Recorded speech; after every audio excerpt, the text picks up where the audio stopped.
Anthony Fluffy Hernandez just dominated Michel Pereira. It wasn't even close. And I should have put in my prediction for this fight. I did think Anthony Hernandez was going to win. And he did. He dominated Michel Pereira from pillar to post for 5 rounds. It was impressive. Michel Pereira had his moments.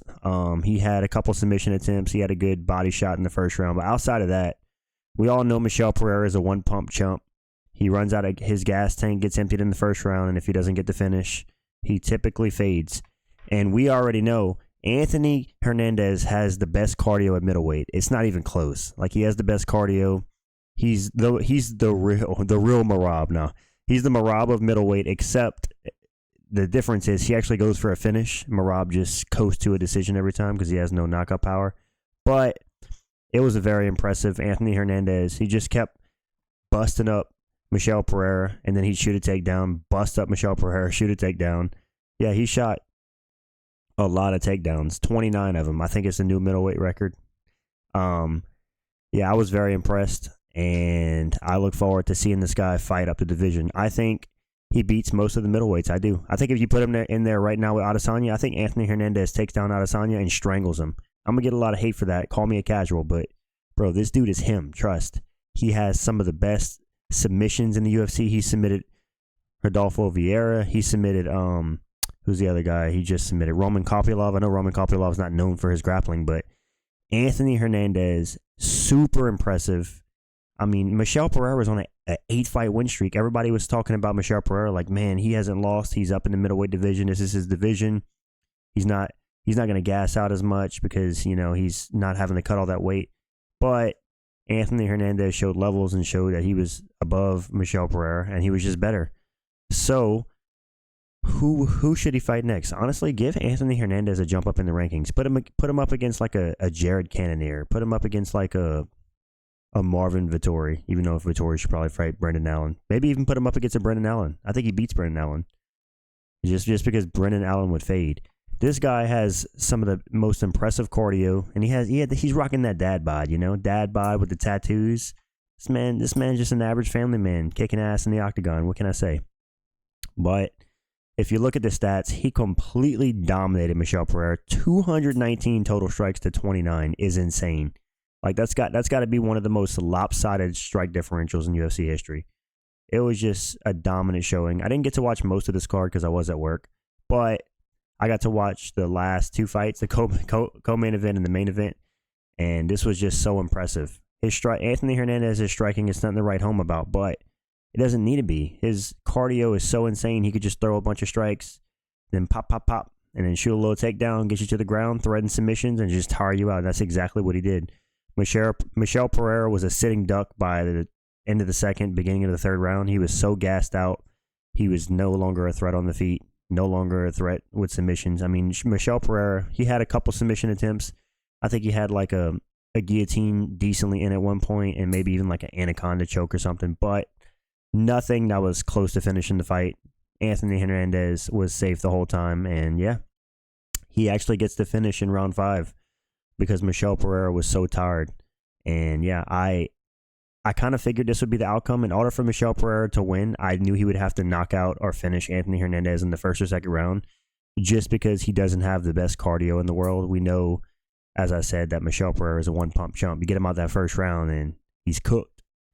But that doesn't mean that Michel Pereira is not good. He's one of the best middleweights in the world. I mean, on any given night, this dude could smoke anyone and get a quick finish. But if he doesn't get the quick finish, as he did in tonight, fighting somebody like Anthony Hernandez, who has an unlimited gas tank, it was bound to go downhill for him after the second to third round. And yeah, as I said, that's exactly what happened. I just can't get over the strike differential. Significant strikes, 152 to 24 is insane. 10 of 29 takedowns. He doesn't need to be accurate with his takedowns. He uses them as a threat to keep his opponents off balance.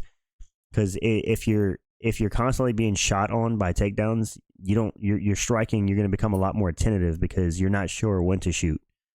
I mean, you're not sure when the shot's coming, so you're like, oh crap, is he going to shoot? Is he going to shoot? So the whole time you could be being tactical with your striking. You're so worried about a takedown that you just almost forget how to strike.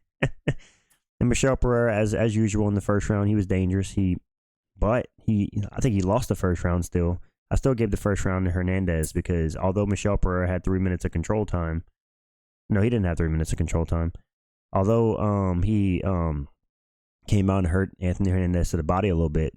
Outside of that, I think that Anthony Hernandez was in control. So yeah, Michel Pereira, maybe put him up against. Let's see him against Roman Kopylov. Maybe that'd be a good matchup. Somebody else down the rankings.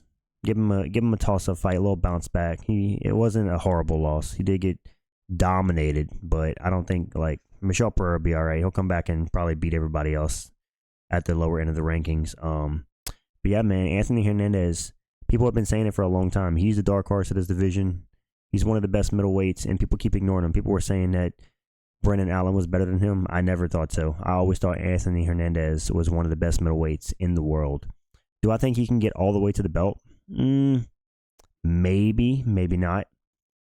Honestly, I think he beats most of the people in the top.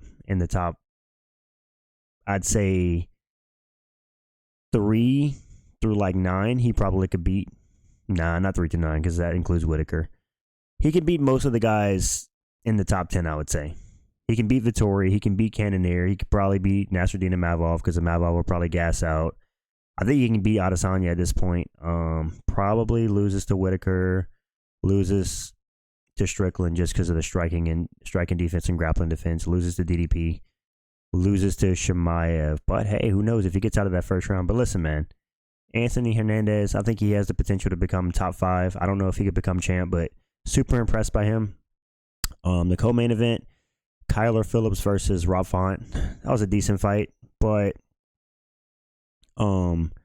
Rob Font with one of the craftiest performances of the year. He just outworked and out-hustled Kyler Phillips and even worked in some of his own grappling in some moments.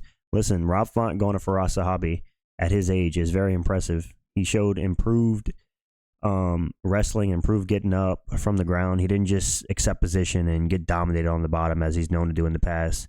And yeah, he beat Kyler Phillips by a comfortable 29-28 decision. I think you give the first round to Kyler Phillips and you give the last 2 to Rob Font.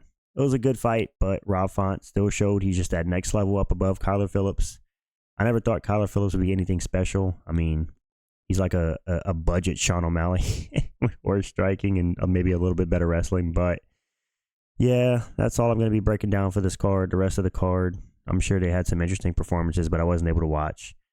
Yeah, I just wanted to give my quick take on Anthony Hernandez. I was super impressed by his performance. Let me know what you guys think, and I'm out. Peace.